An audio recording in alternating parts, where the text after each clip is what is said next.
திரு சவுக்கு சங்கர் அவரோட செயல்பாடுகள் ஆரம்ப காலத்துல எப்படி இருந்தது, இப்ப எப்படி மாறுச்சு? நம்ம என்ன வேலை பார்க்குறோம், நம்ம என்ன செய்கிறோம், நம்ம எவ்வளோ பாதுகாப்பாக இருந்துக்கிட்டு பேசணும் கூட தெரியாம அந்த முறையில் உட்காந்துக்கிட்டு இவ்வளோ கேவலமாக பேசுறேன். திமுக அரசு ரொம்ப அறிவுள்ள அரசு. அண்ணா திமுக நீங்க ஒரு மாதிரி சொல்லிடலாம், ஒரு மாதிரி தட்டிக்கிட்டு போயிடுவாங்க. திமுக தப்பிக்கலாம் முடியாது, கஷ்டம். தென்னகத்து காந்தி அப்படின்னு சொன்னாங்க காமராஜர், ஒரே தூக்கடிச்சது திமுக. ஆமா, எல்லா துறையிலும் உள்ளவங்களையும் அதிகாரிகளை மதிக்கணும். அவங்க எல்லாம் படிச்சு வேலைக்கு வந்தவங்க. ஒரு கான்ஸ்டபிள் கூட சும்மா கிடையாது, அவங்க ஒரு டிகிரி முடிச்சு தான் வந்திருக்காங்க. காவல்துறையில் நிறைய பேர் 6 மாசம் ட்ரைனிங்லேயே ஓடி வந்தவங்களா இருக்காங்க. காவல்துறைனா ஒரு தியாகமான பணி, அது நாட்டு மக்களுக்கு தன்னை அர்ப்பணிக்கிற பணி. இந்த பணிக்கு பொம்பளை பிள்ளைங்க வந்திருக்காங்க. அந்த பொம்பளை பிள்ளைகள் எப்படி நம்ம கேவலமா பேச முடியும்? தான் நெறியாளர்கள் பொம்பளை பிள்ளைங்க செய்தி வாசிப்பாளர்லாம் பெண் செய்தியாளர்களை பத்தி தப்பா பேசிக்கிட்டு அப்புறம் மன்னிப்பு கேட்டாரு. தலை 4வது தலை ஊடகம் ஏன் இவ்வளோ கொச்சப்படுத்திட்டாங்க? நாங்கள் அரசியல், சாதி, மதம், நிறம் இன்றி நடுநிலையாக இயங்குகிறோம். த நியூஸ் டுடே இந்தியா சேனலுக்கு விளம்பரம் மூலம் ஆதரவு தர நினைத்தால் இப்போது தொடர்பு கொள்ளுங்கள். நன்றி.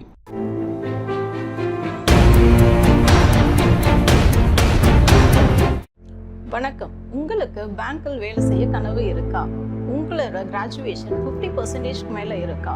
உங்களுடைய வயசு 26க்கு மிகாமல் இருக்கா? உங்களோட கனவை நினைவாக்க IPB சென்னையில ஜாயின் பண்ணுங்க. பிரைவேட் பேங்க்ஸ்ல வேலையில சேருங்க. மேலும் விவரங்களுக்கு கீழே உள்ள இணையதளத்தை அணுகவும். தி நியூஸ் டுடே நேயர்களுக்கு வணக்கம். இன்றைய சிறப்பு விருந்தினர் திரு மூத்த பத்திரிகையாளர் எம்ஜிஆர் அவர்கள். வணக்கம் ஐயா. வணக்கம் சார். இன்னைக்கு நம்ம எல்லாரும் பேசினது தான், இருந்தாலும் நீங்களாம் கொஞ்சம் ஆரம்ப காலத்தில் அவருக்கு கொஞ்சம் அறிவுரையெல்லாம் சொல்லியிருப்பீங்க. உங்களுக்கு யாரை சொல்றதுன்னு தெரியும்னு நினைக்கிறேன். திரு சவுக்கு சங்கர் அவர்களை. அவரோட செயல்பாடுகள் ஆரம்ப காலத்தில் எப்படி இருந்தது, இப்போ எப்படி மாறுச்சு? இல்லை, அவர் ஆரம்ப காலத்தில் ஒரு பத்திரிகையாளராக செயல்படல. அவர் ஒரு யூடியூபராக, இப்போதான் யூடியூபராக இருக்காரு. அப்போல்லாம் பிளாகராக இருந்தார். பிளாகர் மீன்ஸ் அப்படின்னா நான் நிறைய முதல்ல அவரை அறிஞ்சிக்கிட்டதே சவுக்கு போட்டுக்காரரா பண்ணுவாங்க ஆஃபீஸில். யாரை பற்றி? எங்கள் முதலாளியை பற்றியே. எங்கள் முதலாளியை பற்றி சவுக்கு போட்டுருப்பாரு. நான் பார்க்குற நிறுவனத்துடைய முதலாளியை பற்றி சவுக்கு போட்டுப்பாரு. நாங்கள் போட முடியாத, அதை பற்றி அவர் போடுவார். அது எப்படி இருக்குன்னா, அந்த ஃபேஸ்புக்கில் அன்புடன் ஒரு பேஜ் வச்சுருந்தார். அன்புடன், அது பேரே அன்புடன். ஆனால் அது உள்ளே போய் பார்த்தா அது ரொம்ப அழகாக இருக்கும். எல்லாமே ரொம்ப அன்பு பண்பாக இருக்கும். உள்ள வச்சு செய்வார் எல்லாத்தையுமே. அன்புடன் போட்டு ஒரு செய்தி ஜாம்பவான்கள் தான் அவர் முதல்ல கை வச்சார். செய்தியோட ஜாம்பவான்கள், செய்தி ஆசிரியர்கள், நிருபர்கள் என்ன பண்ணாங்களோ அவங்கள அப்புறம் முதல்ல கை வச்சார். கை வச்சு என்ன பண்ணாருன்னா, தன்னை ஒரு அடையாளப்படுத்திக்கிட்டார். பத்திரிகையாளர் சொல்லி இவங்க ஏற்றுக்கிட்டாரா கூட ஏற்றுக்கொள்ளவில்லை என்றாலும் அவர் ஒரு ஐடென்டிஃபை ஆகிட்டார். அடுத்து மெல்லமாக அப்படியே நீதித்துறைக்கு போனார். நீதித்துறையில் நீதிபதிகளை விமர்சனம் பண்ணுறது, வழக்களை விமர்சனம் பண்ணுறது, அடுத்து காவல்துறையை சகட்டு மணிக்கு விமர்சனம் பண்ணுறது, இதெல்லாம் பண்ணி பண்ணி பண்ணி என்னன்னு பார்த்தா அந்த சவுக்குன்ற பேர் சங்கர் கூட போயிட்டு சவுக்குன்னு ஆகிப்போச்சு. சவுக்கு சங்கர்ன்ற பேர் சவுக்குன்னு ஆகிப்போச்சு. சங்கரை எல்லாம் மறந்தான். எப்பா சவுக்கு எப்படி பேசிக்காருப்பா, சவுக்கு அப்படி பேசிக்காருப்பா, அந்த அளவுக்கு வந்துட்டாங்க. ஆனால் அந்த அளவுக்கு வந்த பிற்பாடு ஒரு ஒரு ஒரு ஒரு இந்த ஊடகவியலாளர் அவர் கிடையாது. இந்த ஊடகம் தொடர்புடைய ஆளாக இருக்கும் பொழுது எப்படி பாதுகாப்பாக இருக்கணும் அப்படின்றது அவர் 0. நான் கொடுக்குற மார்க் அவருக்கு 0. அவர் உளவுத்துறையில் இருந்தவர், CBCIடில் இருந்தவர், வேலை பார்த்தவர். ஒரு காவல்துறையில் இருந்தவர் எப்படி இருக்கணும். இப்போ நான் ஒரு பத்திரிகையாளர், நான் ஒரு குற்றச்செயல் பத்திரிகையாளர் வேலை பார்த்தாங்க. இதில் கிரைம் ரிப்போர்ட்டராக கமிஷனர் ஆஃபீஸில். அப்படி வேலை பார்க்கும்பொழுது நாங்கள்லாம் என்ன பண்ணோம்னா, எங்களுடைய சொந்த விஷயங்களை ரொம்ப எங்களுடைய ஃபோன்லேருந்து பேச மாட்டோம். ஏன் தெரியுமா? நாங்கள் சொல்கிறது எல்லாமே அதில் ஃபுல்லாக குற்றவாளிகளுடைய செய்தியாகவே இருக்கும். அங்கே இதை பண்ணிட்டான் அதை பண்ணிட்டான்னு சொல்லிட்டு இருக்கும். சில செய்திகள் சிலருக்கு எதிராக கூட இருக்கலாம். அவங்கெல்லாம் நம்மளை கண்காணிச்சிக்கிட்டு இருப்பாங்க. குறிப்பாக தமிழகத்தில் முக்கிய பொறுப்பில் இருக்கக்கூடிய செய்தியாளர்கள், முக்கிய பொறுப்பில் இருக்கக்கூடிய செய்தி ஆசிரியர்கள், முக்கிய பொறுப்பில் ஏதாவது பரிமாற்றங்கள் பண்ணக்கூடியவங்கள அவங்க டெலிஃபோனில் கண்காணிச்சுட்டே இருப்பாங்க. ஏன் கண்காணிக்கிறாங்கன்னா, அவங்க கண்காணிக்கிறது இவங்க கண்காணிக்கிறது குற்றவாளிகளை கண்காணிக்கும் பொழுது அவங்கள பற்றி பேசும் பொழுது இவ்வளோ பேச்சுகள் டேலி ஆகுதான்னு பார்க்கறதுக்காக கண்காணிப்பாங்க. இப்படி கண்காணிக்கும் பொழுது சில சொந்த விஷயங்களும் அதை மாட்டிக்கிறோம். சில சொந்த விஷயங்களை மாட்டி நிறைய பேர் சீரழிஞ்ச வரலாறுலாம் உண்டு.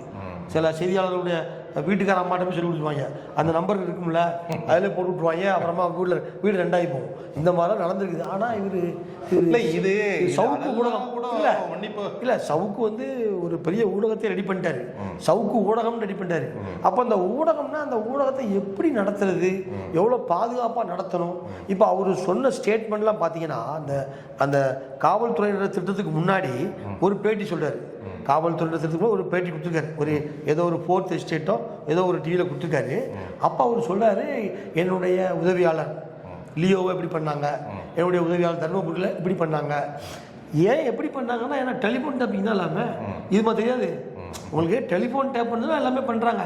யார் எங்கே போகிறாங்க நெட்வொர்க் தெரியுமில்ல வந்து. அதாவது இவருக்கு ஊடகத்தை தொடங்கிய இவருக்கு ஊடகத்தை எப்படி நடத்தணும், எவ்வளோ பாதுகாப்பாக நடத்தணும்னு தெரியலை. அதனால் இவர் என்ன பண்ணிட்டாருன்னா, டைரக்ட் காலில் பேசக்கூடாது. டைரக்ட் காலில் பேச மாட்டிருக்காங்க. டைரக்ட் காலில் வந்து ஆட்டோமேட்டிக்காக டேப் பண்ணுவாங்க, வாட்ச் பண்ணுவாங்க, எல்லாமே பண்ணுவாங்க. ஏன் வாட்ஸ்அப் கால் இருக்குது, ஸ்கைப் இருக்குது, எவ்வளோ விஷயங்கள் இருக்குது. நீங்கள் அதில் பேசலாங்க. அதில் பேசி உங்களுடைய இவர் அந்த விஷயன்றத விட இவர் வந்து ஒரு என்ன சொல்றது, ஒரு தனி மனுஷனை வந்து தாக்குறது, அது மட்டும் இல்லாத ஒரு காவல்துறையில இருக்கவங்க வந்து சரமாரியா பேச, அது ரொம்ப அவர் அதெல்லாம் மாட்டிக்கிட்டாரு. வந்து அவர் தப்பு இல்லைங்களா? அவர் அது தப்பு தான் சார். அவர் அதெல்லாம் மாட்டிக்கிட்டாரு.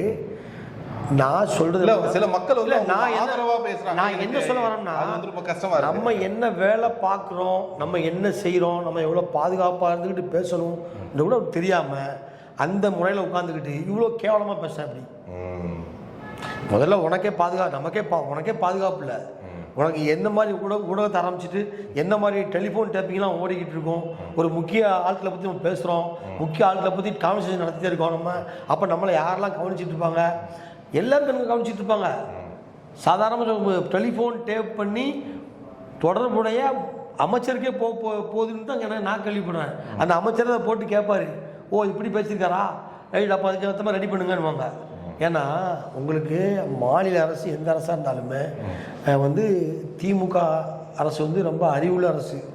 அண்ணா திமுக வந்து நீங்கள் வந்து இப்போ ஒரு மாதிரி சொல்லிடலாம், ஒரு மாதிரி தட்டிக்கிட்டு போயிடுவாங்க. திமுகட்ட தப்பிக்கலாம் முடியாது, கஷ்டம். அவங்க வந்து கட்சி ரீதியாகவும் கவனிப்பாங்க, ஆட்சி ரீதியாகவும் கவனிப்பாங்க. அதாவது இப்போ திமுகன்னு சொல்லும் போது எனக்கு ஒரு சின்ன விஷயம் இங்கே பதிவு பண்ணணும்னு நினைக்கிறேன். தென்னகத்து காந்தி அப்படின்னு சொன்னாங்க காமராஜர்.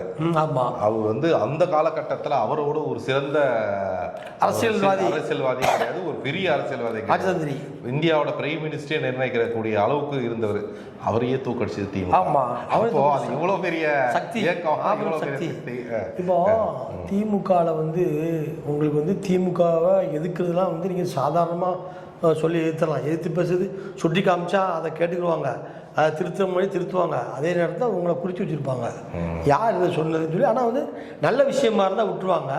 ஆனால் வந்து நீங்கள் ரொம்ப அவங்கள வந்து ஒரு ஆக்ரோஷமாக, ரொம்ப ஆவேசமா, கேவலமான இப்ப குழப்ப மாட்டேதானே மக்கள் வந்து திமுக வந்து சவுக்கு சங்கரை வந்து அடக்கி ஆளதா, ஊடகத்தொழில அடக்கி ஆளதா, இல்ல வந்து போலீஸ் வந்து அவங்களுக்கு சொன்னதுக்காக வந்து இந்த நடந்த பிரச்சனைக்கும் திமுக எந்த சம்பந்தம் இல்லாத மாதிரி தான் தெரியுது. ஏன்னா திமுக தொடர்பு இல்லை சார். திமுக ஆட்சி நடந்துக்கிறதுனால திமுக சொல்லுவாங்க, ஆனா திமுக தொடர்பு கிடையாது.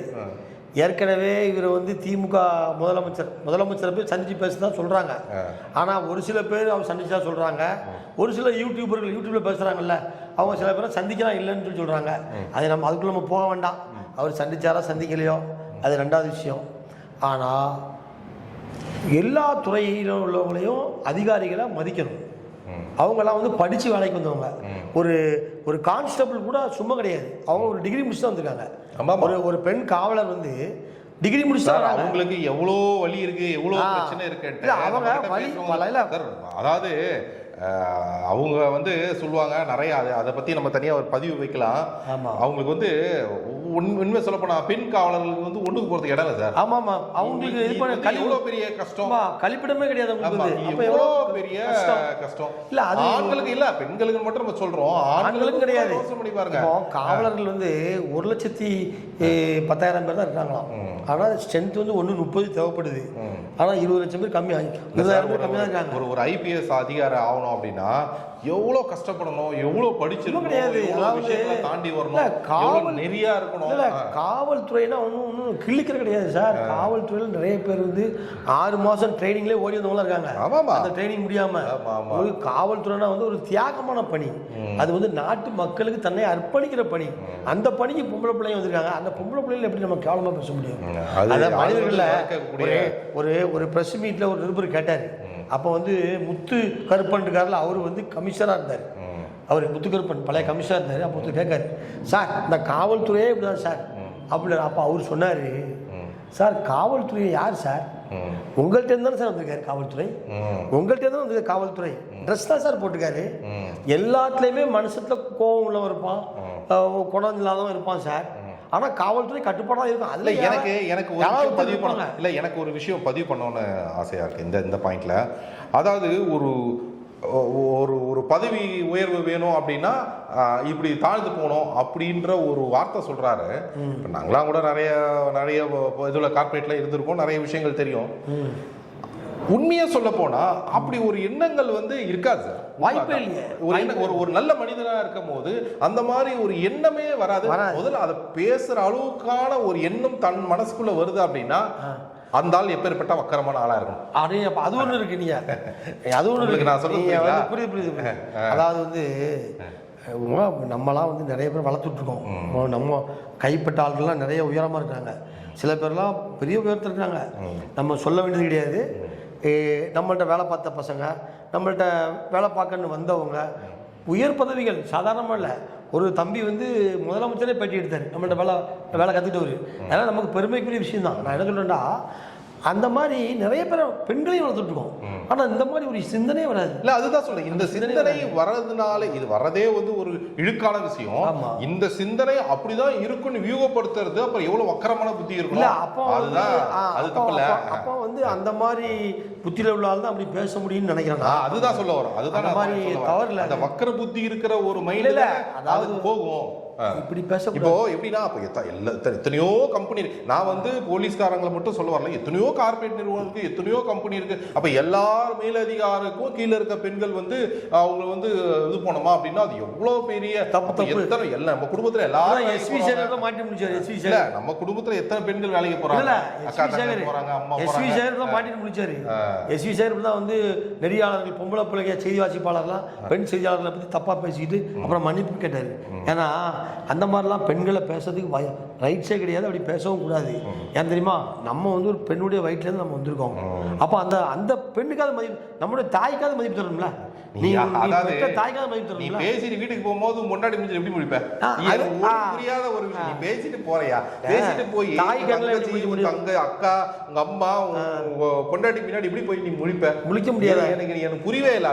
அந்த ரொம்ப சங்கடமான ஒரு வார்த்தைகளை விட்டு அதுக்கு பக்கத்துல வந்து ஒரு ஜாலரா ஒருத்தர் போடுறாங்க. அது இன்னும் வந்து ரொம்ப அந்த ஒரு நல்ல பத்திரிகையாளர் இருந்தா அது இல்லன்னு மறுத்து பேசிருக்கணும் இல்லையா? இல்ல அவரு அந்த இடத்த தடுத்துட்டோம். அவர் என்ன தடுத்துட்டோம்? இல்ல நீங்க ஐயா நீங்க பேசுவது தவறு ஐயா, அப்படி பேசாதீங்க.